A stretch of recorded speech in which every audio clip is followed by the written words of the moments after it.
He knelt down on that cold kitchen floor, reached out his hand, and whispered 5 words that made her drop the scrub brush and start crying right there in front of everyone. Nobody in that house expected what happened next, and by the end of the story, you won't either. The single dad had built a quiet life for himself and his 6-year-old daughter, Emma, in a small house on the edge of town.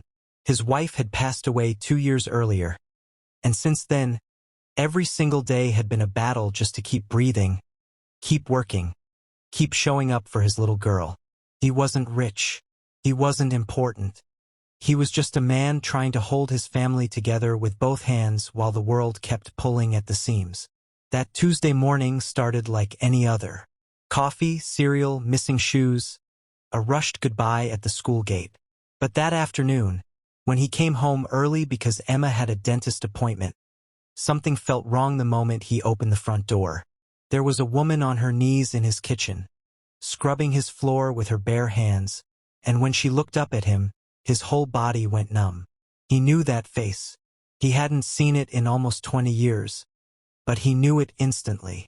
It was her, his childhood best friend, the girl who used to climb trees with him, who shared her lunch when his family couldn't afford one, who once punched a bully twice her size for calling him poor. And now here she was, kneeling on his floor in a stranger's house, pregnant, exhausted, and clearly trying not to be seen. "Oh my God," he said, his voice cracking. "What are you doing here?" She froze. Her hands were red and raw from the cleaning chemicals. She wouldn't look at him. "I clean houses now," she said quietly. "This is my job. I didn't know this was your house. I can leave if you want." He stood there, stunned, watching the woman who once had the brightest laugh in their whole school now avoiding his eyes like she'd done something shameful. "Please don't leave," he said. "Just talk to me. What happened to you?" She wiped her hands on her apron, and for a moment, he saw the girl he used to know flicker behind her tired eyes. Then it disappeared again. "Life happened," she said. "That's all. Life happened." He wanted to ask 100 questions, but Emma tugged at his sleeve, confused about the strange lady in their kitchen. He kneeled down to his daughter's level first, because that was who he was, always thinking of someone else before himself. "Emma, sweetheart, this is an old friend of Daddy's. Can you go play in your room for a few minutes?" Once Emma disappeared upstairs, he turned back to her, his heart pounding. He noticed her stomach then, the small but unmistakable curve beneath her worn sweater. "You're pregnant," he said softly. She nodded, tears filling her eyes. "6 months," she whispered. "And I'm cleaning houses to survive because I have nowhere else to go." The single dad felt something crack open inside his chest, something he hadn't felt in years, not since his wife died. It was a mixture of grief for the years they'd lost touch and fury at whatever had brought her to this moment. "Where's the baby's father?" he asked carefully. She let out a bitter laugh, more painful than any tears. "Gone. The moment I told him I was pregnant, he packed a bag and never came back.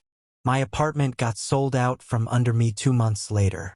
I've been staying in my car some nights and cleaning houses during the day just to have enough for gas and food." He sat down slowly on one of the kitchen chairs, trying to process what he was hearing. This woman, who once shared everything she had with him when they were children, was now sleeping in a car while carrying a baby all alone. "Why didn't you call me?" he asked. "You knew where I grew up. You could have found me." She finally looked him straight in the eyes. "Because the last time we spoke, I said terrible things to you. After my parents' divorce, I pushed everyone away, including you. I said things I'm still ashamed of. I didn't think you'd want to hear from me after all these years, especially not like this, not as some pregnant woman scrubbing floors for money."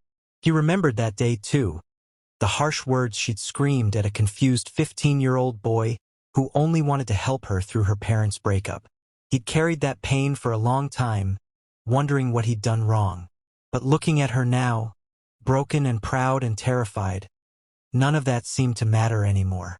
"That was a lifetime ago," he said gently. We were just kids trying to survive our own pain.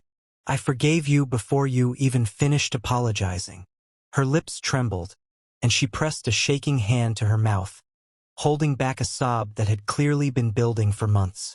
"You don't understand," she whispered. "Nobody has been kind to me in so long.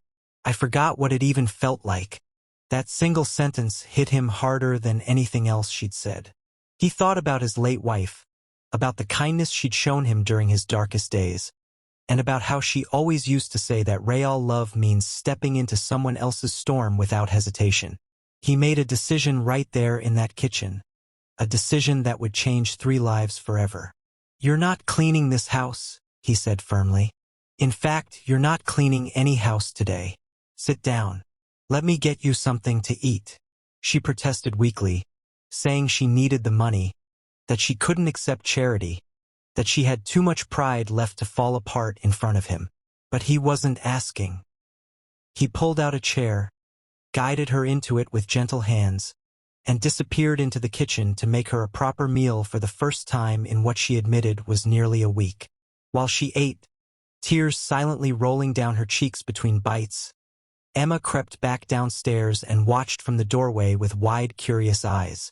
Later that evening, after his old friend had eaten, rested, and finally allowed herself to breathe without pretending everything was fine, the single dad made an offer that stunned her into silence. "I have a spare room upstairs," he said. "It's not much, but it's warm, it's safe, and there's nobody there to hurt you. Stay here until the baby comes. Stay as long as you need." She shook her head immediately, insisting she couldn't possibly impose on him and his daughter, that he barely knew the woman she'd become, that pity wasn't something she wanted from anyone, especially not from him. "This isn't pity," he said, his voice steady and sure. "This is what you would have done for me. You already did it, remember?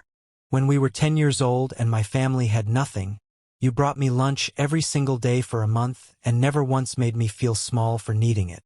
Something in her finally broke, not from sadness this time, but from relief so overwhelming it looked almost like pain.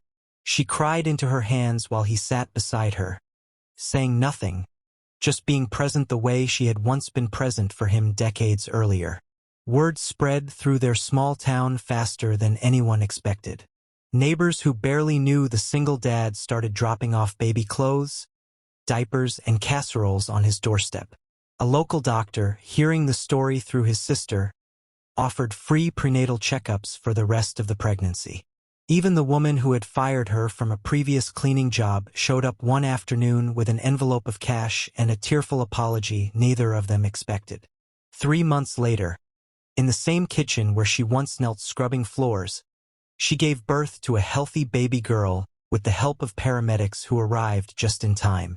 The single dad stood beside her through every terrifying, beautiful minute of it, holding her hand exactly the way she once held his through every hard moment of their childhood. He named nothing, claimed nothing, expected nothing in return. He simply showed up, the way real friends do when the world has stopped showing up for you. Emma became an instant big sister figure, insisting on picking out the baby's first outfit and reading her bedtime stories before she could even open her eyes. What started as a shocking, uncomfortable discovery in a kitchen became something none of them could have predicted. A family stitched together not by blood, but by an old friendship and an act of kindness that refused to look away from someone's pain. The single dad never once called it charity, and he never let her call it that either. He called it simply repaying a debt that had been 20 years overdue. Sometimes the people who need our help the most are the ones too proud, too broken, or too ashamed to ever ask for it, and sometimes all it takes to save someone is choosing to kneel down beside them instead of walking away. If this story touched your heart, please like this video, leave a comment to share your thoughts, share it with someone who needs hope today, and subscribe to Wings of Kindness for more inspiring stories. Remember, even the smallest act of kindness can change someone's life forever.